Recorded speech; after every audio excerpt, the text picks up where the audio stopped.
Hey, what's up everybody? Welcome back to a brand new video. Before I say anything, just take like 5 seconds to just sit in silence and admire the nice calming sound of the water trickling in the background.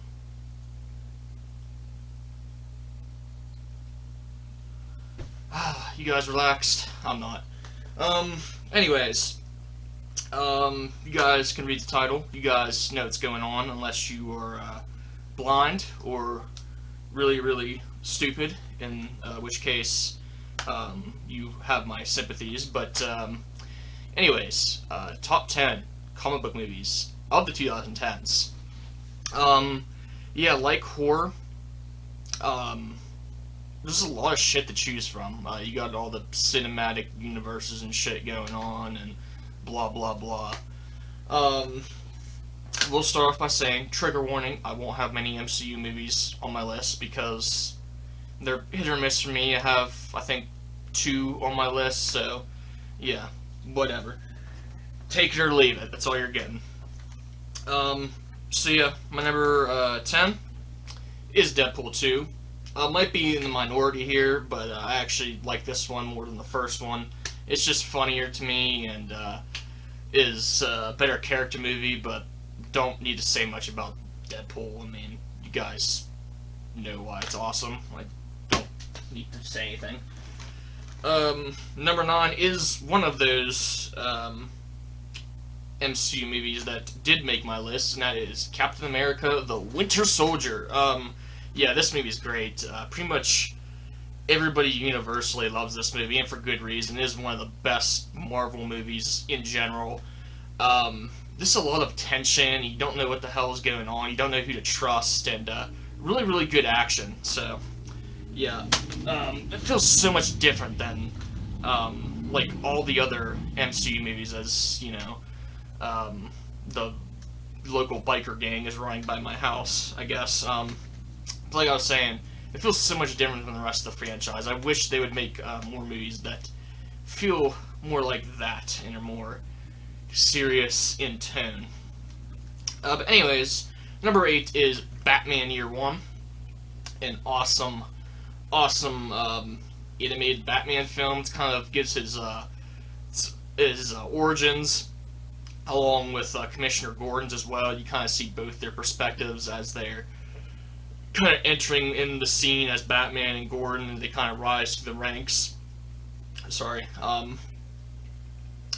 To become what they eventually become, the characters that we know and love. So, love this movie. Number 7 is Justice League: The Flashpoint Paradox, another amazing animated feature here from DC. Just really cool world building. I hope this is what the new Flash movie is going for, because if it is, it'll be really cool. But it's one of those things where I just really can't talk about much. You just have to experience it for yourself if you haven't. But yeah, awesome kind of alternate dimension, alternate universe type thing going on here. It's really cool. Number 6. Technically isn't a comic book movie, but it is a supervillain origin story, so it counts.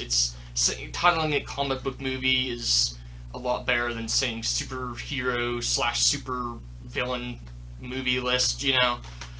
So this isn't cheating. This is just the type of list, you know, I was making, but I just didn't feel like writing out that entire title. Anyways, it's split from M. Night Shyamalan, the second movie in the Unbreakable trilogy. Yeah, super unique because this is a psychological horror film, and it's just done super well. This is kind of one of the first more recent movies that kind of brought M. Night Shyamalan back from the depths of hell that he was in after The Last Airbender and that. But yeah, James McAvoy, Anya Taylor-Joy, fantastic in this movie, and yeah, it's really great stuff.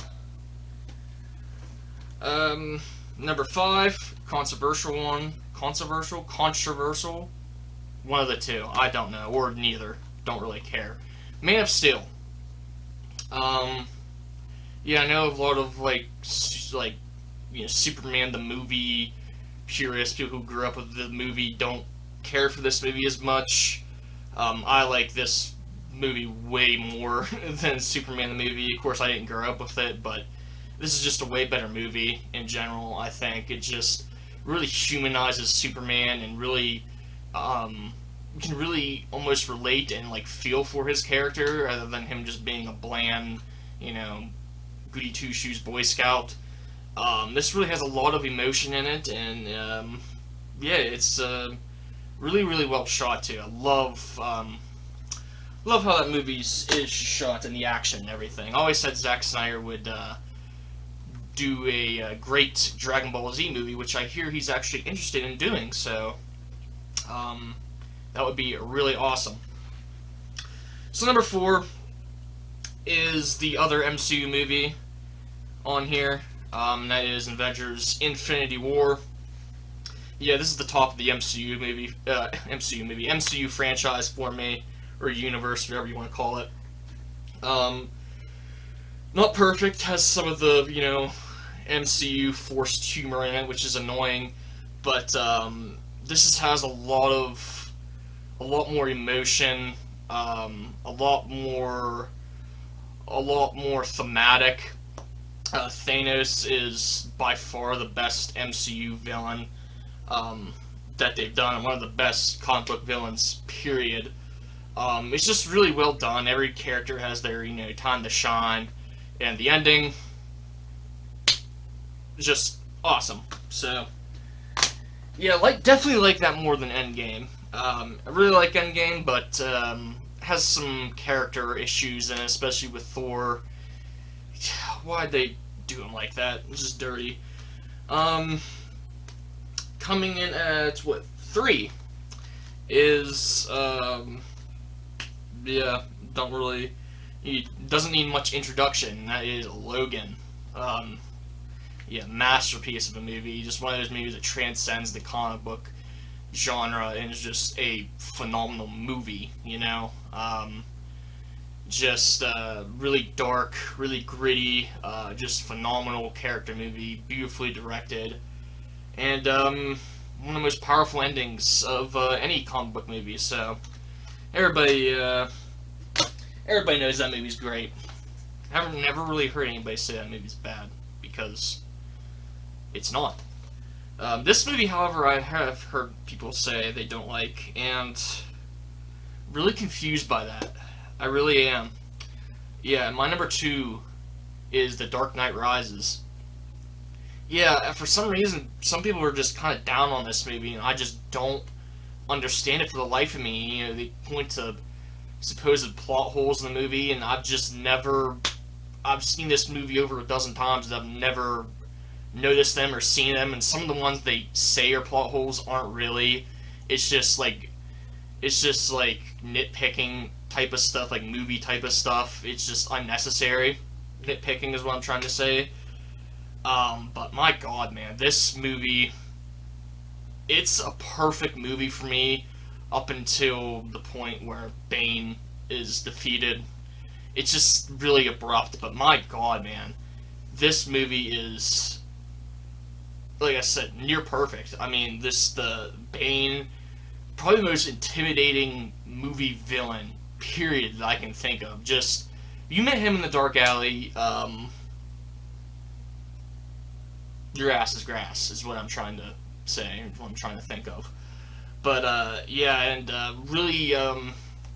really explore the character of Bruce Wayne in this, and you really get to see him at his lowest point, and it's, kind of brings the whole trilogy full circle in a really beautiful way. And the scene where Bruce Wayne crawls out of the pit, one of my favorite scenes of all time, period. So I think it's, an absolutely pretty much perfect ending to the trilogy.